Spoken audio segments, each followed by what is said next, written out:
Assalamualaikum everyone. Welcome to the Excel Academy. On this channel, you will learn advanced Excel, Power Query, pivot tables, data analysis, dashboard, and productivity tips in a simple way and practical way. Whether you are a student, job holder, or someone looking to improve your skill, this channel will help you step by step. So subscribe to the channel and join the journey. We are open this folder. As you know, this is our second session. In this session we will learn how we can append the multiple books in a single book. You are looking, there are many books. First, our is a simple way that we can create a single Excel file. हम यहाँ पर Excel file को generate करेंगे और एक तरीका ये simple है कि हम इस Excel फाइल को कॉपी करेंगे। कॉपी करने के बाद हम उस Excel फाइल को ओपन करेंगे जो हमने फोल्डर के बाहर बनाई है। इसको ओपन करने के साथ हम यहाँ पर पेस्ट कर देंगे। इसी तरह हमारे पास एक और फाइल है, हम इसको क्लोज कर देंगे और दूसरी फाइल को कॉपी करेंगे और कॉपी करने के साथ ही हम उसको भी उस फाइल में जाएंगे, ओपन करने के साथ उसको पेस्ट कर देंगे। ये तरीक़ेकार हमें 2-4 फाइल्स के ऊपर तो समझ आता है कि हम कुछ टाइम लगाएंगे और इसको पेस्ट कर देंगे और हमारा डाटा एक ही फाइल में इकट्ठा हो जाएगा। लेकिन अगर हमारे पास या सैकड़ों में शीट्स हैं या नंबर ऑफ़ 100 शीट्स हैं तो हम उसको कैसे अपेंड कराएंगे, वो भी ऑटोमेट। आज हम इस सेशन में ये सीखेंगे कि हम ऑटोमेट मल्टीपल वर्कबुक्स को एक न्यू वर्कबुक में कैसे अपेंड करा सकते हैं, वो भी पावर क्यूरी की मदद से। जैसा कि आपने पिछले सेशन में देखा था कि हमने मल्टी वर्कशीट्स को एक ही वर्कशीट के अंदर अपेंड कराया था। अब हम इस सेशन में सीखेंगे कि हम मल्टी वर्कबुक्स को कैसे किसी एक वर्कबुक के अंदर अपेंड करा सकते हैं। सबसे पहले हम एक यहाँ पर न्यू फाइल ओपन करेंगे। हम इसको रीनेम भी कर सकते हैं कि अपेंड मल्टीपल वर्कबुक्स।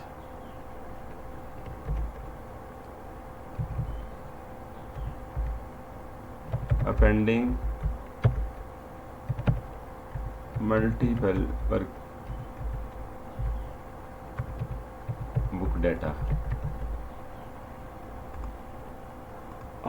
अब हम इस फाइल को ओपन करेंगे। एक बात का ध्यान रखना है, आपने ये जो वर्कबुक बनानी है ये इस फोल्डर से बाहर होनी चाहिए। ये जो आपका मल्टी वर्कबुक वाला फोल्डर है, इस फोल्डर से आपका ये डाटा या ये जो फाइल है जो न्यू बनाई गई है ये बाहर होनी चाहिए, आउटसाइड द फोल्डर होनी चाहिए।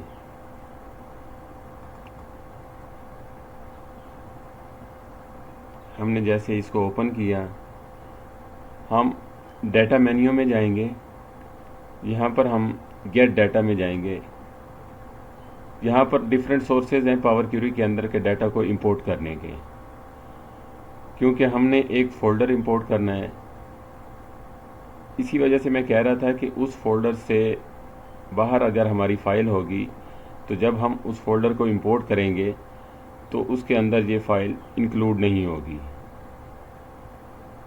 तो हम फोल्डर पर जाते हैं। फोल्डर पर जैसे ही क्लिक करेंगे तो हमें उस पाथ तक जाना होगा जहाँ पर हमारा डाटा पड़ा हुआ है। उस डाटा तक पहुँचने के लिए हम एडवांस एक्सेल का फोल्डर ओपन करेंगे। यहाँ पर हमारा सेशन 2 स्टार्ट है, तो सेशन 2 के फोल्डर के अंदर हमारा वो एक फ़ोल्डर पड़ा हुआ है। यहाँ आप देख सकते हैं कि ये हमारा मल्टी वर्कबुक वाला फ़ोल्डर पड़ा हुआ है। अगर हम इसको ओपन करेंगे तो इसके अंदर कुछ भी नज़र नहीं आएगा। हम बैक जाएंगे और इस फोल्डर को ओपन करेंगे। जैसे ही ओपन करेंगे तो यहाँ पर उसका डाटा इंपोर्ट हो जाएगा। यहाँ पर आप देख रहे हैं कि जो डाटा हमारा उस फोल्डर के अंदर पड़ा हुआ था उसका वो तमाम डाटा यहाँ पर शो हो रहा है। ये फाइल्स के नेम आ रहे हैं, ये बाइनरी कंटेंट आ रहा है, ये एक्सटेंशन आ रही है, ये डेट है कौन सी डेट का बना हुआ था, और उसी की तरह डेट मॉडिफाई भी आ रही है, डेट का क्रिएटेड डेट भी आ रही है, एट्रीब्यूट रिकॉर्ड भी आ रहा है, और साथ में फ़ाइल का पाथ भी आ रहा है कि ये हमारी फाइल्स कहाँ पर पड़ी हुई हैं। हमने यहाँ पर कंबाइन पर क्लिक नहीं करना, ना ही किसी दूसरी चीज़ों पर। हमने जस्ट यहाँ पर ट्रांसफॉर्म डाटा के ऊपर क्लिक करना है। एक तो यहाँ पर सिंपल लोड है, हमने ट्रांसफॉर्म करना है डाटा के अंदर कुछ चीज़ें, ट्रांसफॉर्मेशन होगी। पावर क्यूरी का मकसद भी यही है कि अगर हम एक दफ़ा ट्रांसफॉर्म कर लेंगे डाटा तो वो हम थ्रू आउट उस डाटे को चला सकते हैं। तो ट्रांसफॉर्म पर जैसे ही क्लिक करेंगे तो हमारे पास पावर क्यूरी एडिटर का विंडो ओपन हो जाएगा। अब यहाँ पर देख सकते हैं कि सिर्फ सिंपल 3 से 4 मेन्यू के साथ हमारा ये power query editor window open हो चुका है। अब हमें ये कॉलम देखने होंगे कि हमारी ज़रूरत के मुताबिक कौन से कॉलम हमें चाहिए। हम सिंपल वे में यहाँ पर जाएंगे। हमें जस्ट कंटेंट और फाइल का नेम चाहिए। फाइल का नेम भी हम खुद से रख रहे हैं कि हम आइडेंटिफाई कर सकें कि हमारा डाटा अपेंड हो रहा है या नहीं हो रहा। नहीं तो हमारा सबसे बेस वो कंटेंट ही है कि हमें ये कंटेंट वाला कॉलम ही चाहिए।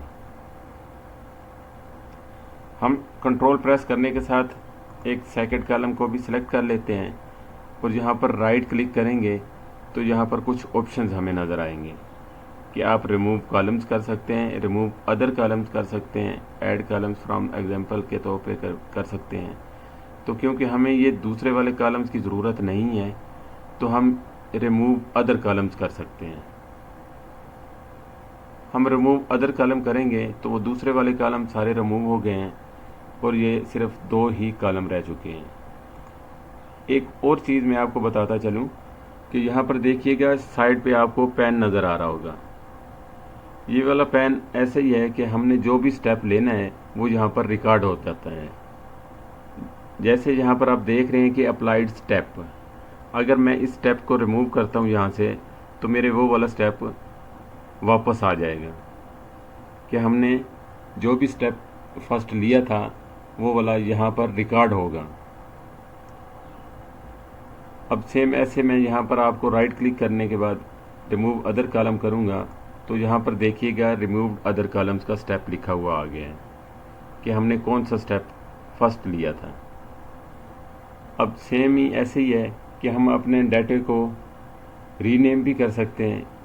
आप रीनेम यहाँ से भी कर सकते हैं। अपेंड डाटा जैसे ये है, मैं इसको यहाँ से रिमूव कर देता हूँ, ये मेरा रीनेम हो जाएगा। इसको जैसे ही आप ब्लैंक जगह पर क्लिक करेंगे तो ये अपेंड डाटा का फोल्डर आपका सामने नज़र आ रहा है।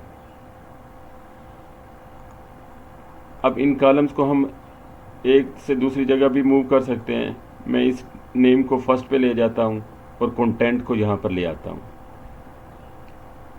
अब इस कंटेंट के ऊपर अगर हम साइड पर क्लिक करेंगे तो यहाँ पर आप देखिएगा कि ये हमारा ये 2014 ये डाटा आ रहा है। ये उस फाइल का नाम है जो हमारे पास सेव है। अगर जस्ट मैं बाइनरी पर क्लिक करूँगा तो इस मिथ को समझिएगा कि यहाँ पर फाइल के अंदर क्या कुछ है। एक टेबल है, उसका नाम है, ये भी सेम वही आ रहा है, नेम आ रहा है, और उसके अंदर एक शीट है शीट के साथ कुछ डाटा है तो वो सारा डाटा शो हो रहा है। ये जस्ट हमें ऊपर वाला कंटेंट शो हो रहा है, जबकि हमें उसके अंदर जो टेबल का डाटा है वो चाहिए। और यहाँ पर आप देखिएगा, जैसे हमने टेबल पर क्लिक किया, ये हमारे पास एक एक्सेल डॉट वर्कबुक का एक फंक्शन भी शो हो रहा है। इस फंक्शन का मैं आपको बताता हूँ कि हम कैसे इसका यूज़ करेंगे। हम एक स्टेप बैक पर जाते हैं, इसको रिमूव करते हैं। जैसे हम एक्सेल पर जाकर, ये हमने दूसरा स्टेप उठाया था कि साइड पर कॉर्नर पर क्लिक किया था तो ये फाइल शो हो गई थी, तो हम इसको भी रिमूव करते हैं। हम अपने उस स्टेप पर पहुंच चुके हैं जहां पर हमें इसकी ज़रूरत है। अब हम यहाँ पर करेंगे क्या, यहाँ पर अगर ओपन करके फ़िल्टर को देखते हैं तो हमारी क्यूरी एवेल्यूएट होती है कि नहीं होती, यहाँ पर कुछ है भी या नहीं है वो सामने शो हो जाएगा। ये हमारे पास एक ही फाइल शो हो रही है 2014 की। अब या तो हम इसको सिंपल ओपन करेंगे तो ये एक ही फाइल आएगी, हमें यहाँ पर कैंसिल करना है। हम सबसे पहले यहाँ पर ये ऐड कॉलम में जाएंगे। ऐड कॉलम में जाने के बाद हम एक कॉलम और ऐड करेंगे। ऐड कॉलम का मतलब यही है कि हम कोई ना कोई न्यू कॉलम ऐड करना चाहते हैं, तो हम कस्टम कॉलम पर जाएंगे। जैसे ही हम कस्टम कॉलम पर क्लिक करेंगे तो यहाँ पर हमारे पास एक बॉक्स ओपन हो जाएगा। यहाँ पर मैंने आपको एक दिखाया था एक्सेल का वर्कबुक का फंक्शन, तो हम यहाँ पर वही मेंशन करेंगे। एक्सेल जैसे ही प्रिंट करेंगे तो यहाँ पर कुछ ऑप्शंस हमारे पास आ जाएंगे। तो यहाँ पर हमें एक्सेल करंट बुक नहीं चाहिए, ये हमने लास्ट सेशन में यूज़ किया था। हम एक्सेल वर्कबुक, क्योंकि हम मल्टीपल वर्कबुक को जो डाटा है उनका किसी एक वर्कबुक के अंदर अपेंड कराना चाहते हैं, तो हम यहाँ पर वर्कबुक वाला ही फंक्शन यूज़ करेंगे। हम उसके बाद राउंड ब्रैकेट स्टार्ट करते हैं। अब हमें एक्चुअल कौन सा डाटा चाहिए, हमारे पास ये दो कॉलम आ रहे हैं। एक्चुअल हमें ये कंटेंट वाला डाटा चाहिए, तो कंटेंट के ऊपर डबल क्लिक करेंगे। जैसे ही डबल क्लिक करेंगे, स्क्वायर ब्रैकेट के अंदर ये हमारा कंटेंट वाला कॉलम नज़र आ रहा होगा आपको। यहाँ पर हम राउंड ब्रैकेट को क्लोज करेंगे और ये हमारा फंक्शन अप्लाई हो जाएगा। जैसे ही अप्लाई होगा, हम ओके पर प्रेस करेंगे तो यहाँ पर आप देखेंगे कि एक न्यू कॉलम जनरेट हो गया है, जिसके अंदर हमें टेबल नज़र आ रही है। और यहाँ पर भी ऐड कस्टम का स्टेप ऐड हो चुका है। अब हम चलते हैं कि हमें ये वाले कॉलम की ज़रूरत है या नहीं है। हमें इस कॉलम की ज़रूरत नहीं है। जैसे ही हम इसको रिमूव कर देंगे तो यहाँ पर भी स्टेप नोट होता जा रहा है। हम जितने भी स्टेप अप्लाई कर रहे हैं यहाँ पर सारे नोट होते जा रहे हैं, ये आप देखते जाइएगा। अब हमारे पास ये एक टेबल का नेम आ गया है। अगर हम टेबल के कॉर्नर पर क्लिक करेंगे तो वही वाला डाटा शो हो रहा है। अगर हम टेबल पर क्लिक करेंगे तो सेम वही चीज़ ओपन हो जाएगी, जबकि हमें इसके अंदर का डाटा चाहिए, ना कि ये वाला ब्लैंक सेल्स। हम इसको रिमूव कर देंगे। हम इस ओरिजिनल कंटेंट पर पहुंच जाएंगे, जहां पर हम देखेंगे कि इस फिल्टर को ओपन करेंगे कि ये वो वाले कॉलम शो हो रहे हैं जो हमने सिंपल ऐसे ओपन करके चेक किए थे। अब हमें इनमें से सिंपल डाटा वाला कॉलम चाहिए। बाकी सब चीज़ों को हम अनचेक कर देंगे और जस्ट डाटा को फ़िल्टर करेंगे। डाटा को फ़िल्टर करने के साथ ही हम ओके पर प्रेस करेंगे तो यहाँ पर हमारे कॉलम का नेम भी डाटा हो गया है। जैसे ही हमने उसको फ़िल्टर किया, अब हमने एक टेबल के ऊपर क्लिक किया है तो यहाँ पर देखिएगा ये डाटा शो हो रहा है। ये उस उस टेबल के अंदर जितना भी डाटा है वो तमाम का तमाम यहाँ पर शो हो रहा है।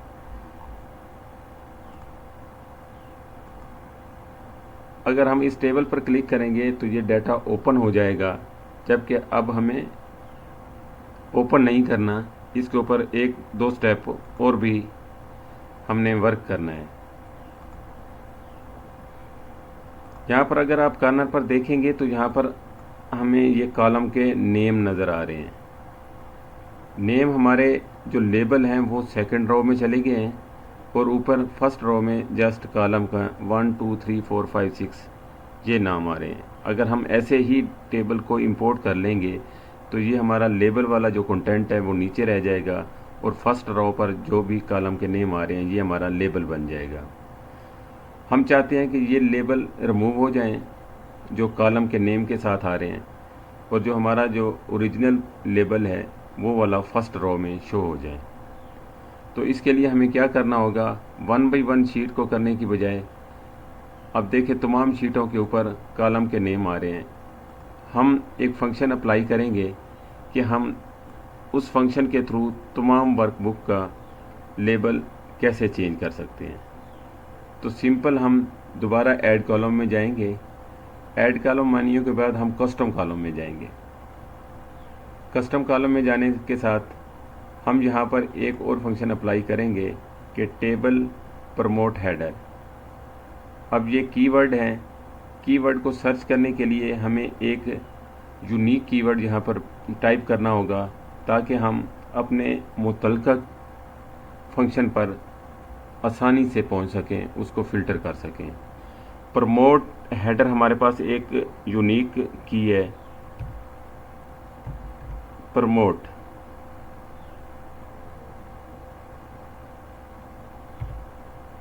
यहाँ पर हम देखेंगे कि हमारा एक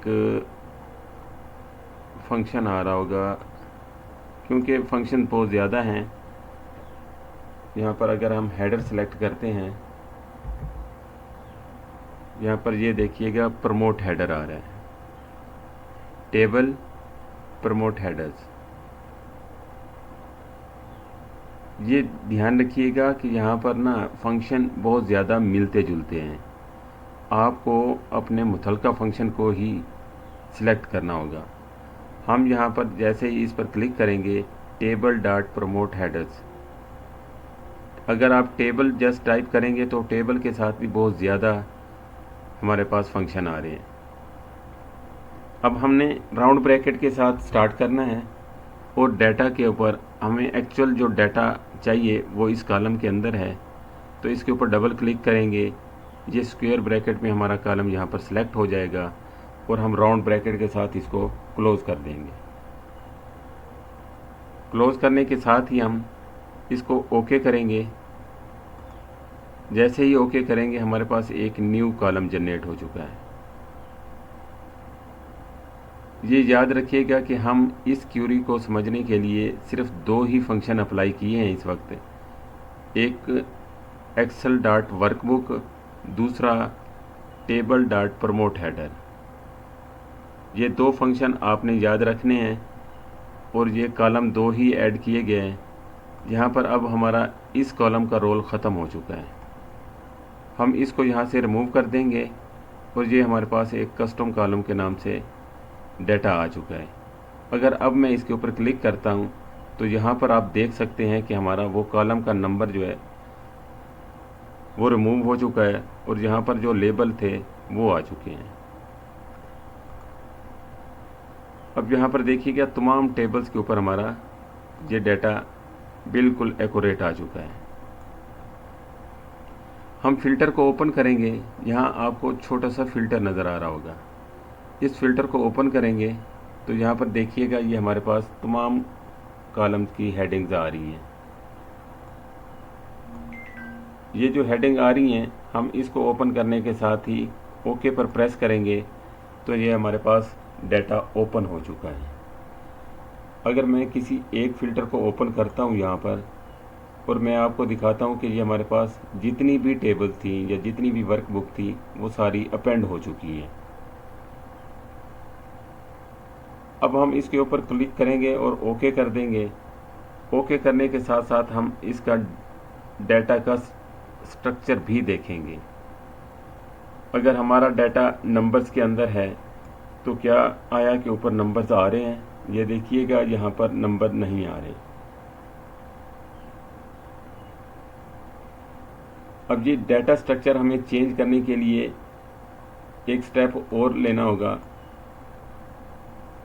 वो एक सिंपल तरीक़ेकार है कि हम डाटा को कैसे ट्रांसफॉर्म कर सकते हैं इस स्ट्रक्चर को, कि अगर हमारे पास यहाँ पर टेक्स्ट है तो टेक्स्ट ही शो हो, अगर हमारे पास यहाँ पर नंबर हैं तो नंबर ही शो हो। सबसे पहले हम कंट्रोल ए प्रेस करेंगे, ओवरऑल डाटा जो है ना सिलेक्ट हो जाएगा। सिलेक्ट होने के बाद हम सिंपल तरीका ये है कि हम ट्रांसफॉर्म के मेन्यू में जाएंगे। ट्रांसफॉर्म मेन्यू के जाने के बाद यहाँ पर डिटेक्ट डाटा टाइप्स लिखा हुआ है। यहाँ पर जितनी भी डाटा टाइप्स हैं हमारी वो ऑटो डिटेक्ट हो जाएंगी। जैसे ही हम इस पर क्लिक करेंगे, मैं आपको एक चीज़ दिखाता चलूँ कि यहाँ पर हमारे पास जो नंबर वाले कॉलम्स हैं वहाँ पर भी टेक्स्ट भी आ रहा है और नंबर भी आ रहा है। लाइक आप यहाँ पर देख लें, यहाँ पर ABC भी लिखा हुआ है और 1 2 3 भी लिखा हुआ है। तो ये हमारे पास डाटा टाइप गलत लिखा हुआ है। अब हम इसको अप्लाई करेंगे यहाँ पर, तो अब हमारा डाटा जो है वो एक्चुअल फॉर्मेट में आ चुका है। यहाँ पर अगर टेक्स्ट था तो टेक्स्ट में आ चुका है और अगर नंबर थे तो नंबर में आ चुके हैं। अगर मैं आपको एक नंबर वाला कॉलम दिखाऊं तो ये देखिएगा, यहाँ पर जस्ट नंबर आ चुके हैं।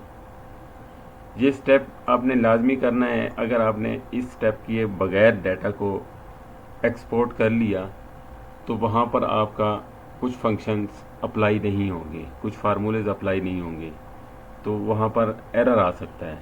उस एरर से बचने के लिए हमें ये स्टेप लाजमी अप्लाई करना होगा, चेंज दी टाइप वाला स्टेप। अगर आप डेट का थोड़ा सा फॉर्मेट चेक करना चाहें तो यहाँ पर आप सिंगल 1 to 1 कॉलम भी अप्लाई कर सकते हैं। अब हमारे पास कॉलम्स बहुत ज़्यादा थे, इसलिए हमने एक ही फंक्शन को अप्लाई किया है और उसको हमने चेंज कर दिया।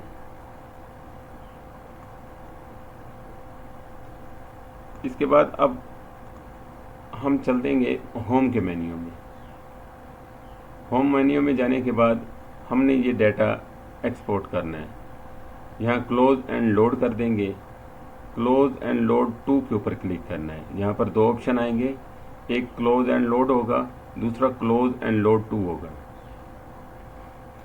जैसे ही क्लोज एंड लोड टू के ऊपर क्लिक करेंगे तो ये हमारा डाटा एक एक्सेल के टेबल की फॉर्म में हमारे पास आएगा कि ये एक बॉक्स हो गया है, हमने डाटा इंपोर्ट कराना है पावर क्यूरी से। यहाँ पर जैसे ही बॉक्स ओपन होगा हमने टेबल का ऑप्शन सेलेक्ट करना है। यहाँ पर प्राइवेट टेबल भी बन सकती है, प्राइवेट चार्ट भी बन सकता है, ओनली क्रिएट कनेक्शन भी हो जाएगा, जो हम नेक्स्ट फर्दर सेक्शन में पढ़ेंगे। इस सेक्शन में हम मल्टीपल वर्कबुक को कैसे अपेंड करा सकते हैं एक दूसरे के नीचे, तो ये वो वाला सेशन है। अब न्यू शीट की हमें ज़रूरत नहीं है, ये हमारी शीट बिल्कुल ब्लैंक है। हम एग्जिस्टिंग वर्कशीट का चेक लगा देते हैं और जितना भी डाटा है हमारा इस वर्कबुक में आ जाएगा और टेबल की फॉर्म में आएगा। ये हमने टेबल को चेक लगाया हुआ है और यहाँ पर ओके प्रेस करेंगे तो ये हमारा डाटा इंपोर्ट हो रहा है, जितनी भी वर्कबुक हैं। अब यहाँ पर देखिएगा, ये हमारा 9,994 रोज़ लोड हो चुकी हैं। अगर हम सबसे लास्ट में जाएं और देखें, हमारे पास ये रोज़ आ रही हैं। अब आप कहेंगे कि इतना बड़ा स्टेप या इतना कॉम्प्लिकेटेड हमें करने की क्या ज़रूरत थी, जब हमारे पास एक सिंपल वे है कि हम कॉपी करें और पेस्ट करें, इतना ज़्यादा टाइम हम इसके ऊपर क्यों लगाएं। देखिएगा, ये मैं आपको समझा रहा हूँ, इस वजह से टाइम ज़्यादा लग रहा है। अगर मैं एक सिंपल वे में करूँगा खुद से तो ये जस्ट मिनट का काम है। हम सिंपल डाटा अपलोड करेंगे और वो स्टेप फॉलो करने के साथ ही इसको अप्लाई कर देंगे। एक चीज़ तो ये है। दूसरी चीज़ ये है कि ये एक मुकम्मल ऑटोमेट चीज़ है। हम अगर वर्कबुक के अंदर जाएंगे, यहाँ पर एक और वर्कबुक जनरेट करते हैं। ये देखें, आपको मैं बता रहा हूँ कि ये इतना आसान हो गया है कि अब हमें कॉपी पेस्ट करने का भी ज़रूरत नहीं है और उस स्टेप को दोबारा से दोहराने की भी ज़रूरत नहीं है। हम यहाँ पर सिंपल डाटा पेस्ट करेंगे जितना भी होगा हमारा। अगर मैं यहाँ पर एक और वर्कबुक बना देता हूँ 2018 के नाम से, इस फोल्डर के अंदर हमारे पास नंबर ऑफ़ हंड्रेड्स फाइल्स भी बनेंगी, तो वो वहाँ पर जाकर ऑटो अपडेट हो जाएंगी। अगर मैं इसको 2018 का नाम दे देता हूँ कि ये मेरी एक नई फ़ाइल आ गई है, तो अब मैं उसी फाइल में जाता हूँ इस वर्कबुक में, तो यहाँ पर अगर रिफ़्रेश करूँगा मैं, ये रिफ़्रेश का ऑप्शन आ रहा है। अब आपने देखना ये है कि देखिएगा मेरे पास ये नंबर ऑफ़ रोज़ ये आ रही है सामने आपके। अब जैसे ही मैं इसको रिफ़्रेश करूँगा, अब ये मेरा डाटा अपलोड हो चुका है, ये देखिएगा। अब ये देखिए कितना सिंपल, जस्ट हमने रिफ़्रेश किया है और हमारा पूरी वर्कबुक यहाँ पर अपेंड हो चुकी है। अब ये देखिएगा, ये हमारे पास 2018 वाली फ़ाइल आ चुकी है। यहाँ इस शीट के अंदर आप देखिएगा कि आप नंबर ऑफ़ हंड्रेड्स फाइल्स भी अपेंड करा सकते हैं एक सिंपल वे से। जस्ट आपको एक दफ़ा वो स्टेप अप्लाई करने हैं और जितना भी डाटा होगा आपका यहाँ पर ऑटोमेट हो जाएगा। होप कि आपको ये सेशन पसंद आया होगा। अगर आपको ये सेशन पसंद आया है तो आप चैनल को लाइक कीजिएगा, सब्सक्राइब कीजिएगा और शेयर कीजिएगा। शुक्रिया।